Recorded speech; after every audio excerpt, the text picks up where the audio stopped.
I know you tuned in to see a vehicle test, and we're going to get to that, but first, every now and then there's a product I find that is just so bad I have to warn you about it.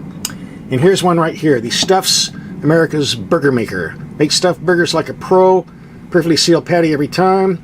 Those are a bunch of lies. And here's a picture of the endorser, celebrity chef Brian Duffy, who thinks he's a chef just because he makes hamburgers and fries on that TV show Bar Rescue. Sorry, pal, that's not a chef in my book. And here's a picture of the perfect burger with all the stuffing in the middle. But this thing has so many problems. Let's see. Problem number one, if you don't coat the inside with grease, olive oil, or something, the meat's going to stick. Number two, this burger is going to be like 1.5 inches thick, just under a pound. It is not going to cook. Also, I found out that if you put this in a pan, the bottom half of the meat shrinks, the top half raw meat doesn't, so it splits in half. And even after 15 minutes in the pan, it didn't matter because it wouldn't cook anyway.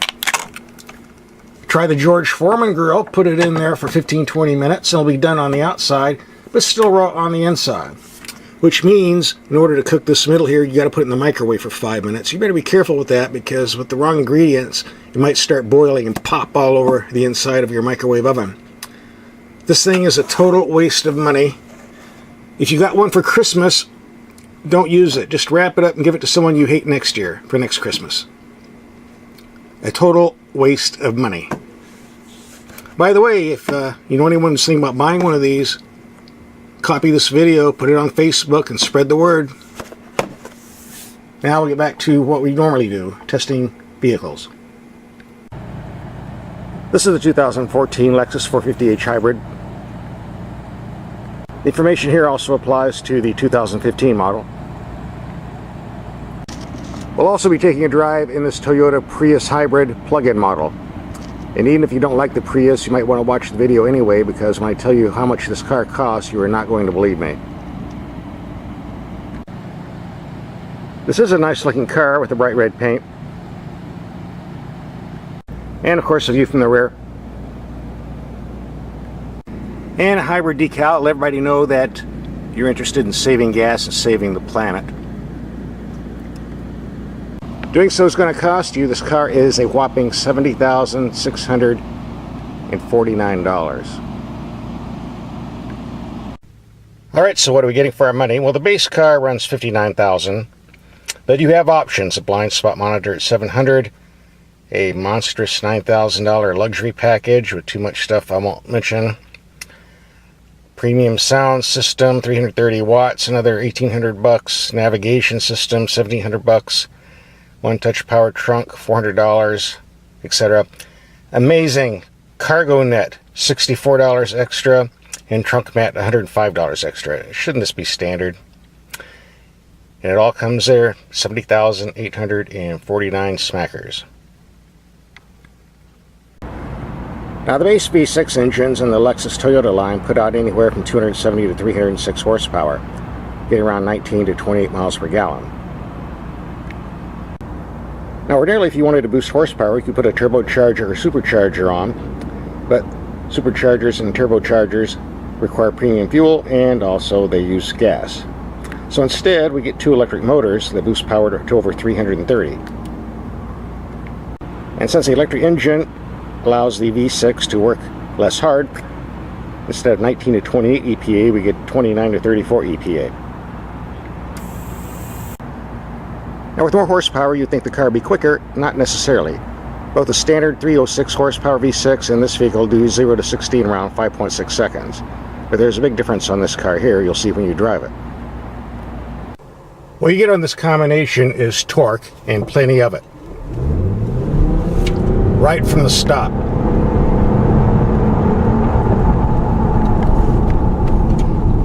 Nice brakes, by the way. At any speed below 40 miles per hour in city driving, this thing pulls like a freight train.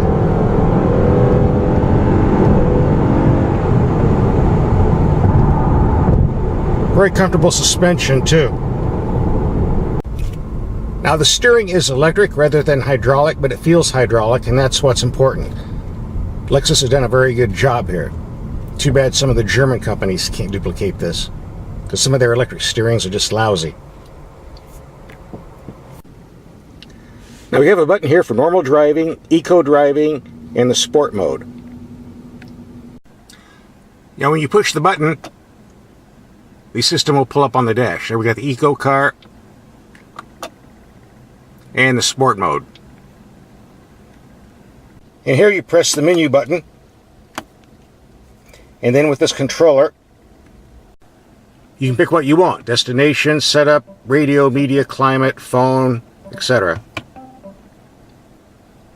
Very simple to use system, very simple. Far less complicated when we get on those complicated German cars. By the way, the glove box does have lots of room if you take this monster size owner's manual out and put it in the trunk where it belongs.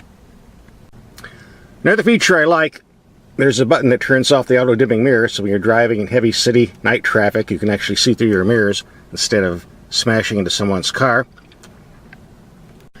The sun visors do slide, something we haven't seen on other Toyotas and Lexuses. Thank you very much.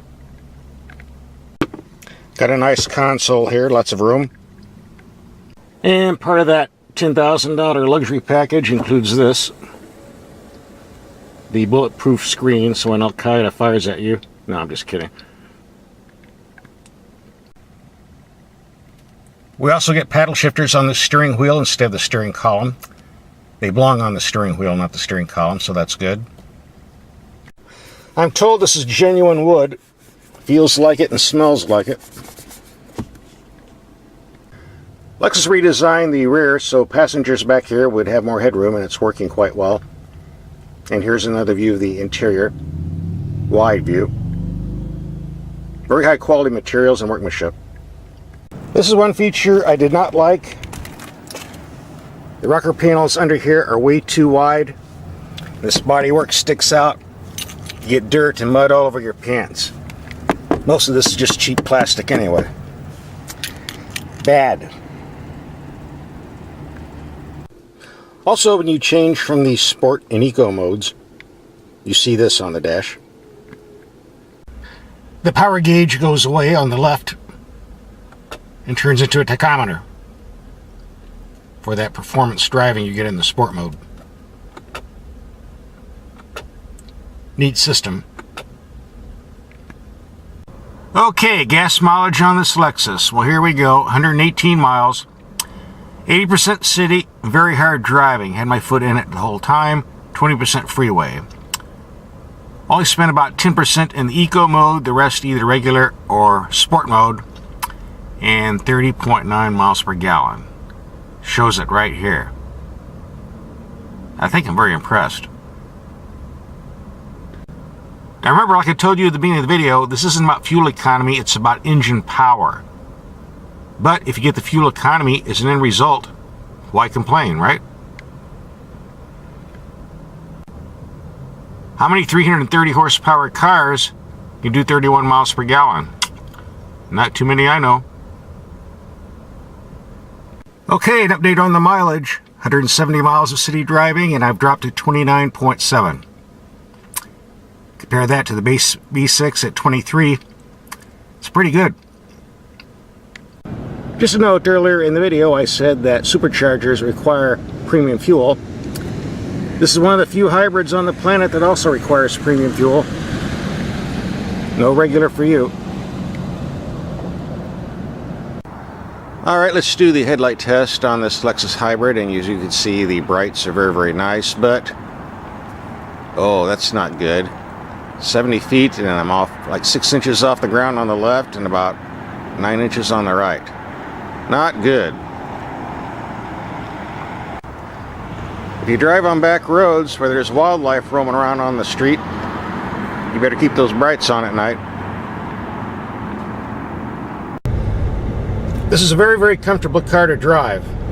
Great for long trips. Now Lexus won't tell us how much the hybrid system adds to the cost of this vehicle, but by doing a little bit of figuring, I get a figure of around $10,000 to $12,000. So you have to do an awful lot of driving for the fuel system to pay for itself. On the other hand, this isn't really about fuel economy, it's more about performance. Fuel economy comes as a bonus.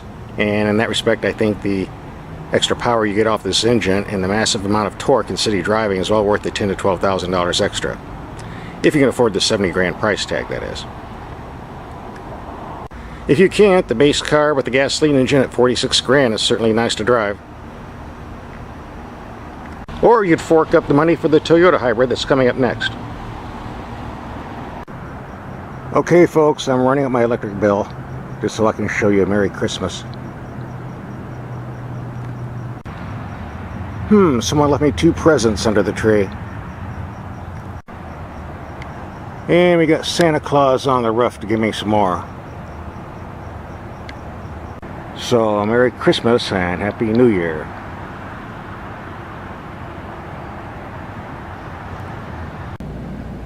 Now we're going to take a look at the Toyota Prius hybrid with the plug-in battery model.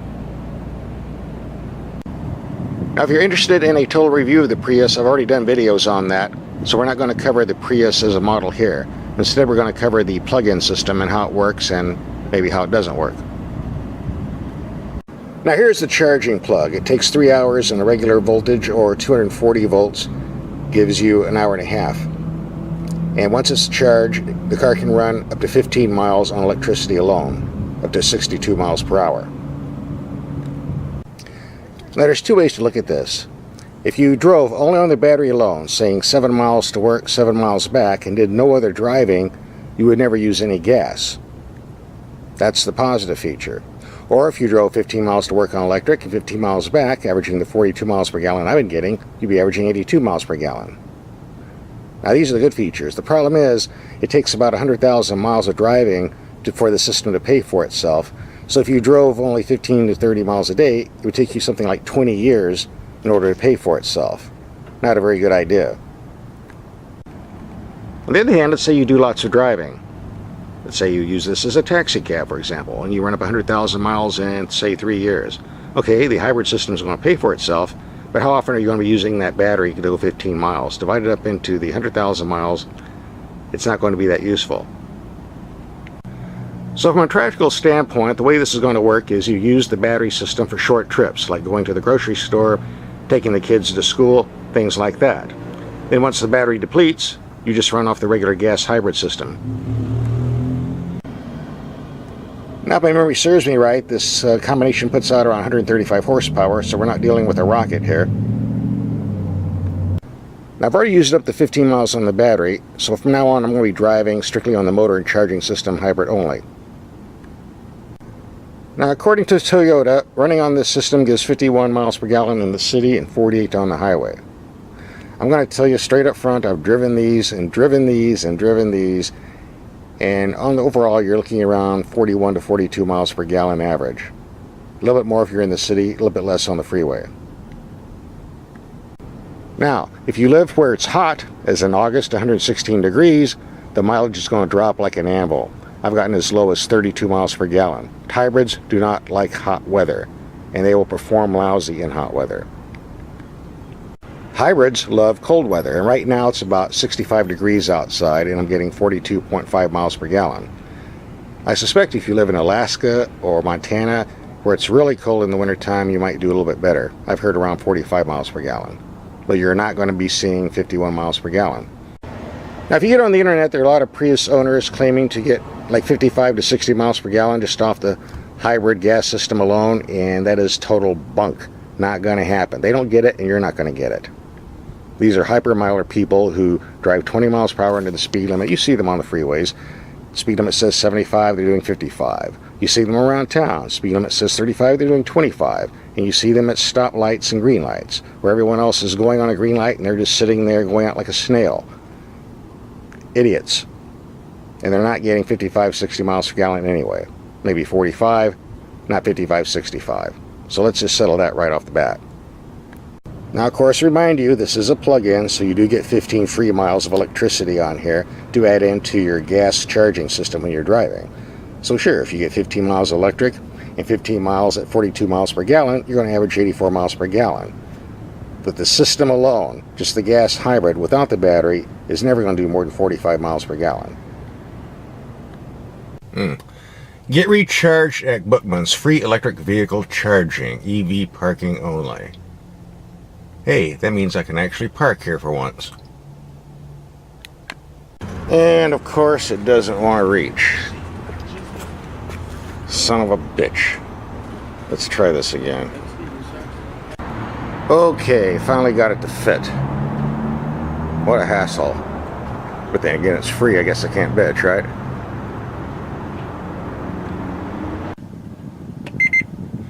EV mode not available. Low battery after all that charging? You gotta be kidding me. Uh-oh. Look what fell on the car. Oh, Toyota's gonna kill me. Ah, man, the hood's all caved in and everything. Now, I know there's about a dozen people at Toyota that watches these videos, so for you guys, I'm just kidding. There's not a scratch on the Prius. April Fools. Now, a lot of us drive at night, so I'm going to do a test of these front headlights and see how they perform in the dark.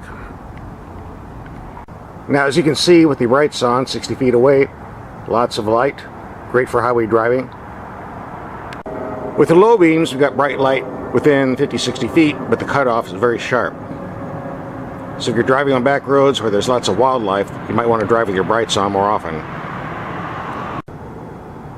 As you can see, the left headlight is around 10 inches off the ground, and the right headlight about 1.5 feet. Not much height.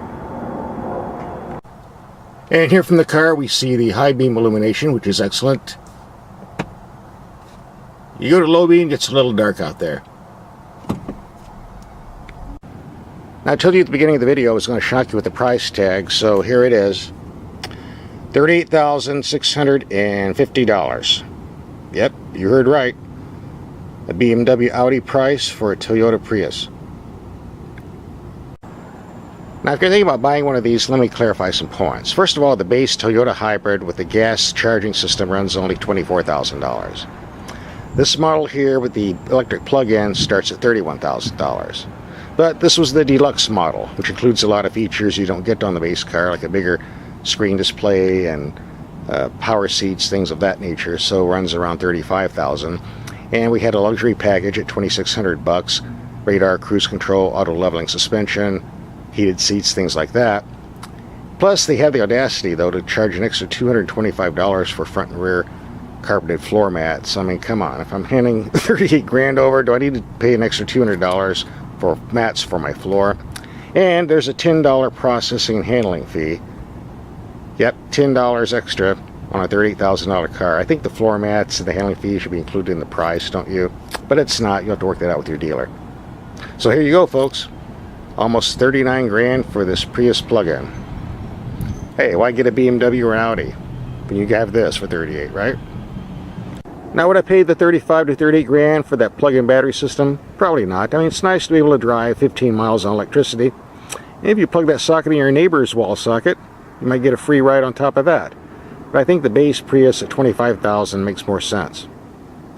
Keep in mind, I believe there's still a $7,000 tax credit from the feds, and if you live in a state that has tax credits, you can save even more on top of that. So you will be able to knock that 38 grand price tag down a bit. I seem to have picked up a passenger here. Get lost. Go on. Beat it.